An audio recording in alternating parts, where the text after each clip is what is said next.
네, 신동아 소장입니다. 지금부터는요, 공부를 못하는 이유가 아마 100만 가지의 이유가 있을 거예요. 그래서 공부 못하는 이유, 각 유형별, 그리고 환경별, 그러한 이유, 원인 분석 좀 해가지고 대처 방안, 대응 방안은 무엇이 있는지를 한번 이야기해 드려보도록 하겠습니다. 자, 오늘 첫 번째는 근면성실한데 왜 공부를 못할까? 이러한 이야기를 좀 할 거예요. 근면성실 너무 중요한 영역이죠. 근면하고 성실하다라고 하는 것은요. 근면하고 성실하다고 하는 것은 지구력을 의미하는 거 아니에요? 맞죠? 이 지구력을 갖고 있다 아주 엄청난 장점이죠. 네. 이 지구력이 짧은 애들일수록 공부를 못할 수 있는 가능성은 높아요. 자, 그렇다면 이 지구력에 대한 이야기를 잠깐만 해볼게요. 이 지구력이라고 하는 것을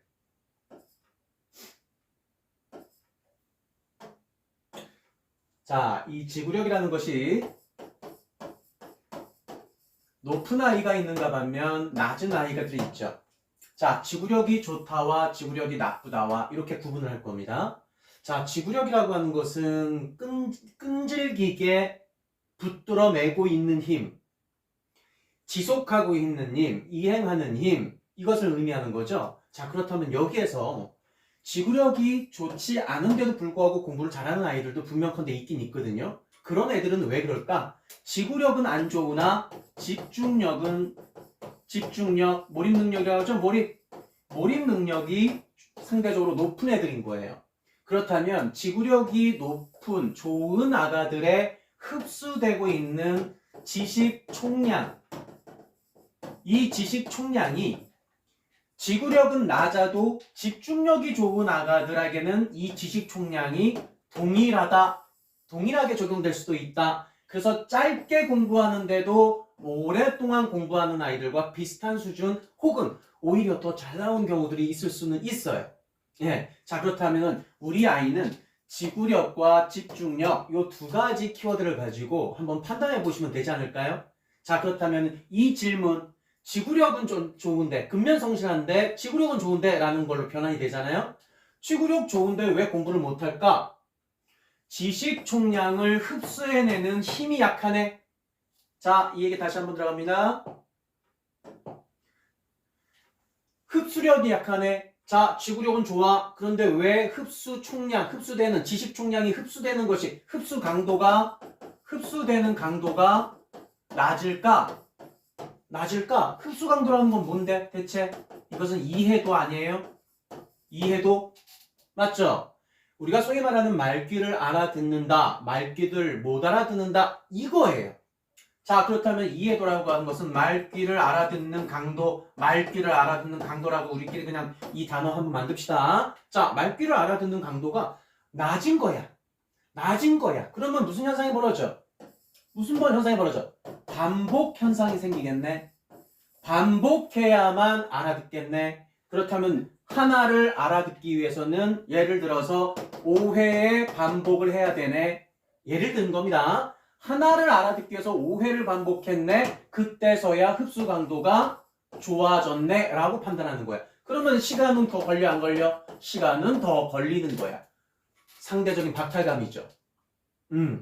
상대적인 박탈감인 겁니다. 자, 그렇다면 이 아이가 왜 이해도가 떨어지지? 왜 말귀를 못 알아듣지? 라고 하는 것에 우리는 문제의 원인 지점을 바로 이 지점에서 찾아내야죠. 이해되셨습니까? 여러분들, 기본 개념을 모르는데 응용, 블랙라벨 문제들을 풀 수 있나요? 없죠? 블랙라벨 문제를 허구 헛날 붙잡고 있다 하더라도 그것은 학습 효과는 있을 수가 없지요. 그거랑 똑같은 논리인 겁니다. 자, 그렇다면 이건 유형별로 한번 분석해 볼까요? 자, 근면성실한 아이들의 대표적인 유형의 아이들은 누구냐면 얘네들이에요. 유비형 아이들이요. 감성을 갖고 있고 감성 영역이라고 하는 것은 인성 영역 중에 감성, 또 배려, 희생, 봉사. 그래서 이 아가들은 listen이라고 하는 영역, 듣고 반복해야만 인지되는 강도가 세지는 아이들이에요. 그래서 얘네들이 느린 거예요. 말귀도 알아듣는 거 약간 느리고요. 말도 느리고요. 말은 왜 느린 줄 아세요? 자기 확신, 인지된 것이 약하면 약할수록 말이든 행동이든 표현력이 강력하게 빠르게 나오질 못하는 거예요. 그래서 누적된 반복, 인지, 확실하게 인지, 이해, 이것이 되었을 때 비로소 빵 하고 터지는 아이들이거든요. 그래서 우리 유비유비한 아가들이 자기 표현을 서슴없이 한다, 표현을 강하게 한다, 직설적으로 어떤 표현력을 막 이렇게 액티비티 한다, 완전 멋있는 거예요. 저는 유비유비한 아가들이 말을 정말 할 말 다 하는 아가들 만들고 싶은 거예요. 코칭의 목표는 이 유비형 아가들 할 말 다 하게 만드는 거. 우리 잡스형 아가들 조금 더 남들 생각하고 배려할 수 있게끔 하는 거. 우리 노벨한 아가들 사회성, 관계성 넓혀놓는 거. 넓혀져 있는 아가로 만드는 거. 현대형 아가들 머리 쓰게 하는 거. 이것이 코칭의 목표예요. 제가 왜 이렇게 대놓고 얘기하는 줄 아세요? 달란트라는 것이 다변화되어야만 사람이 유연해지거든요. 유연해진다고 하는 것은 무엇이든지 흡수해낼 수 있는 힘이 있다 없다? 저는 있다고 보는 거예요. 그때 우리는 자신감이라는 것이 생기거든요. 자, 여러분들, 우리 아가가 유비형인데 유비형 1번 달란트로 나왔는데 이 아가가 이렇게 노벨형 영역으로 확장되어 가는 아이들이 있고요. 1번 유비형 아가가 현대형 아가로 가는 경우가 있어요.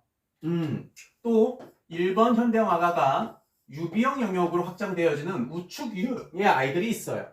이 우측 유형의 아이들이 바로 여러분들 다소 근면성실해 보이고 때로는 심하게 근면성실해 보이는데 공부는 잘 안 되는 아이들이 많을 거예요. 자, 보세요. 다시 한번 강조합니다. 얘는 반복해야만 하는, 반복이 되어야 인지가 되는 아이들이잖아요. 또 얘는, 현대형 아가는 관계량이 되게 중요한 우선순위 1순위일 거예요. 자, 그럼 관계의 범위가 얼마나 넓겠어요? 그러면 이 아이는 바쁜 아이예요. 우리가 보통 우리 어른들 중에서도 아우 바빠서 제가 이거 못했어요 라고 하는 이런 표현들 되게 심하게 자주 쓰는 어른들 많아요. 그런 어른들의 대부분은 현대형이에요. 왠 줄 아세요? 정신이 없어요. 제가 대놓고 얘기합니다. 정신이 없다라고 하는 것은 관계의 범위가 넓기 때문에 순간순간 벌어지는 일들이 다양하고 다채로워서 그래. 그래서 어떤 일들이 벌어질지 모르기 때문에 계획이라는 거를 못 세우는 거예요. 이거 확실할 겁니다. 그래서 이 현대형 기반에 둔 아이들이 대부분 공부를 못할 수 있다. 이거 사실은 편견 같지만 확정이에요. 예, 이거는 통계거든요. 그렇다면 이 현대형 아이들은 절대로 공부를 잘할 수가 없느냐? 그건 또 아니죠. 보편적인 통계를 얘기하는 겁니다. 자, 그렇다면 이 아가들 유비형, 현대형, 유비형 요 오른쪽 밸런스로 1번, 2번 밸런스가 딱 잡혀있는 아가들은 기본적으로 근면성실한 것처럼 보일 수 있으나 무엇이 지금 부족해요? 얘네들이 갖고 있는 게 이해 반복하는 양, 관계의 양, 관계가 많은 아이가 이해하는 데 좀 확장되고 이해 범위, 반복하는 범위가 넓어진 아이들이 드디어 관계까지 넓어졌어. 자, 그렇다면 이것은 소통, 공감, 언어 계열이에요. 예. 공감을 한다, 소통을 한다. 그래서 이해를 많이 하려고 하는 애쓴, 그거 우리 전문 용어로 오지랖이라고 제가 얘기를 했잖아요. 오지랖 영역이에요. 이 오지랖 영역은 관계와 언어, 이 두 가지 키워드가 핵심이거든요. 관계를 맺었을 때 언어 표현이 나오는 거고, 언어 표현은 결국에는 관계가 맺어진 누군가들과의 액티비티. 그렇다면 이 아가들이 근면성실한데 공부를 못한다? 선생님들과의 관계가 부족하면, 좋아하는 선생님들의 관계가 부족하면 더더욱이 이런 현상은 벌어질 수 있어요. 그래서 이 아가들, 우측 유형의 밸런스를 갖고 있는 아가들은 무조건 좋아하는 선생님이 과목별로 있었으면 좋겠어요. 찾아내야 돼요. 예. 이것이 핵심입니다. 자, 그런데 이 사고력 좋은 아가들이 있어요. 이 사고력 좋은 아가들, 유비형 아이 사고력 장난 아니게 좋아요. 이 아이가 사고력 확장 범위인 최고의 사고력 영역인 노벨형 영역으로 확장된 애들. 그런데 노벨형인 아이들이 유비형 영역으로 간 애들, 이 아가들은 기본적으로 사고력 밸런스가 되게 좋은 아이들이거든요. 얘네들이 우리가 소위 말하는 사고력도 좋고 생각하는 힘도 강하고 탐구력도 관찰 능력도 좋은 아이일 가능성이 높다라고 저는 대놓고 또 편견을 가지는데, 얘네들도 때로는 무엇이 근면성실해 보이는데 공부를 못할 가능성도 있어요. 왜 그런 줄 아세요? 이것 때문에 그래요. 독서량. 이 독서량은 독해력의 근원 지점이에요. 이 독해력은 어휘력을 좌지우지하는 영역이에요. 자, 그렇다면 이 독서량이 부족했던 아이들이라면 독해력과 어휘력의 한계, 그래서 우리가 소위 말하는 말귀를 또 못 알아듣게 되는 그러한 현상이 벌어질 수도 있답니다. 물론 잡스형 아가들도 근면성실한 아이들이 있고 현대형 아가들도 근면성실한 아이들이 있어요. 자, 그런데 저는 이 코칭 영역을 연구하면서 잡스형 아이와 현대형 아이, 이 두 부류 위쪽으로 밸런스가 잡혀있는 이 아이들 중에서는 근면성실이 없다라고 저는 대놓고 얘기를 해요. 만약에 근면성실이 있다라고 보여지는 아가들은 어떤 현상이 벌어지냐면 달란트의 범위가 3개 영역으로 확장된 경우에 한해서예요. 네. 그래서 그래프가 그려지면 이런 식으로 그래프가 그려져 있을 거예요. 이쪽 면. 상대적으로 여기가 좀 작고. 네. 그래서 3개 영역 정도의 달란트가 확장되어 보여진다라고 한다면 이 아가의 근면성실은 있을 수 있어요. 그래서 세상 모든 아이들이 근면성실할 수 있지만, 그래서 근면성실할 수 있다라고 보이는 것이 이 또한 편견일 수도 있지만 자칫 잘못하면 그 근면성실이 무기력일 수도 있지 않을까라는 합리적 의심을 하는 거예요. 여러분들, 저는 보편적인 얘기를 해드린 겁니다. 아이들 달란트 하나하나가 어떻게 구성되어 있느냐에 따라서 지금 저는 크게 4가지 유형에서 벗어나지 않는 이야기를 해드립니다만, 노벨형스러운 아가들, 유비형스러운 아가들, 현대형스러운 아가들, 잡스형스러운 아가들, 이렇게 하나하나 4가지의 유형을 얘기하지만 노벨형 아가가 36가지, 유비형 아이 36가지, 현대형 아가이 36가지, 잡스형 아이들이 36가지의 달란트로 확장, 꿈틀, 변화가 보여주고 있어요. 그래서 총 144가지의 유형 영역으로 꿈틀꿈틀 변하고 있는 겁니다. 그래서 작년의 모습과 올해의 모습이 다를 수가 있는 거예요. 이거는 그냥 인지하세요. 10대 때까지는요, 작년 다르고 올해 다르고, 지난달 다르고 요번 달 다를 수 있다. 요번 달 다르다면 다음 달에도 또 이 아이가 달라질 수 있다라고 하는 그 가능성 열어놔야 돼요. 여러분들도, 이 영상을 접하시는 여러분들도 고등학교 시절, 빠르면 초등학교 때서부터 우리 심경의 변화, 관심사의 변화, 좋아하는 친구들의 변화, 존중하고 좋아하는 선생님들의 변화. 이 변화라고 하는 것은 흡수도 있지만 방출도 있습니다. 이 방출이라는 것은 내 의지대로 방출을 했다, 멀리 했다라고 한다면 그건 전혀 상관없어요. 그런데 내 의지와 상관없이 멀어졌다라고 한다면 그것은 결핍일 수도 있습니다. 상처일 수도 있습니다. 그것이 농축되면 트라우마일 수도 있습니다. 그래서 공부를 잘한다 못한다, 특히나 우리 이번 시즌에는 공부 못하는 이유에 대해서 강의를 해드리고 있습니다만은, 결국에 가장 중요한 것은 무엇일까? 목표의식인 것 같아요. 목표가 있는 상태에서 공부를 못할 수도 있어요. 그런데 목표가 없는데 공부를 잘할 수는 없어요. 일단 기본적으로 오늘 첫 번째 주제는 근면성실한다. 근면성실에 대한 이야기를 가지고 지구력, 집중력, 몰입능력, 그리고 달란트의 확장 영역에 따라서 이러한 이건 환경의 문제일 수도 있잖아요. 그죠?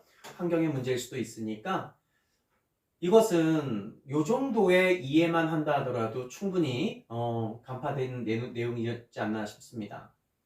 만약에 지금 제가 이 달란트 영역을 설명드린 것을 이해를 못하셨다면 우리 굿잡 다시 t.com이라고 해서 우리 제가 운영하고 있는 온라인 코칭 교육 플랫폼이에요. 거기에 들어가 보시면 15강좌 무료 강좌가 있어요. 유형 분석에 대한 그 무료 강좌는 필히 접하세요. 우리 아가들이 대학생 때까지는요, 신경의 변화라는 건 무조건 있어요. 네, 무조건 있을 수 있습니다. 근데 우리도 살아오면서 느껴봤잖아요. 우리들도 10대를 거쳐서 20대면 뭔가가 다 안정화될 줄 알았지만 20대 때, 30대 때, 아이고 40대 때까지 우리는 신경의 변화, 환경의 변화, 내 꿈, 내 목표에 대한 변화가 끊임없이 이루어지고 있잖아요.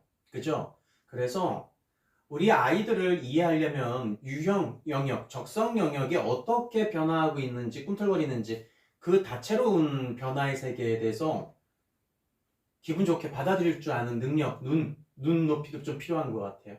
꼭 여기서 15강좌에 대한 무료 특강이 있으니까 그것부터 먼저 접해 주시기 바랍니다.